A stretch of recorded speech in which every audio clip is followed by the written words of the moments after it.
40 సంవత్సరాలు దాటాయంటే మగవాళ్ళలో ఎక్కువ శృంగార కోరికలు తగ్గిపోతూ ఉంటాయి. అదేవిధంగా ఎరెక్టైల్ డిస్ఫంక్షన్ ప్రాబ్లం వస్తుంటుంది.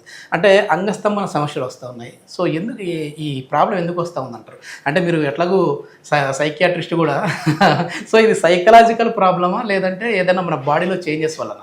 ఎరెక్టైల్ డిస్ఫంక్షన్ గురించి చెప్పాలి అంటే మీరు అన్నారు కదా ఇప్పుడు 40 ఇయర్స్ నుంచే అండి.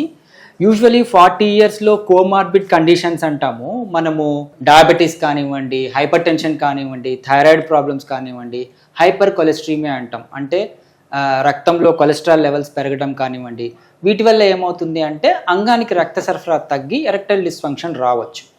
కానీ ఇప్పుడు 20 ఇయర్స్ నుంచి అంటే కౌమార దశ వచ్చినప్పటి నుంచి కొంతమంది ఎరెక్టైల్ డిస్ఫంక్షన్తో ఇబ్బంది పడుతున్నారు. అంటే అంగస్తంభన ప్రాబ్లము, ఈ పురుషాంగస్తంభన లోపాలు, even premature ejaculations, performance anxiety అనటం కానివ్వండి, ఇలాంటివి వస్తున్నాయి. సో ఇది ఎరెక్టైల్ డిస్ఫంక్షన్కి ఏజ్తో సంబంధం లేదు.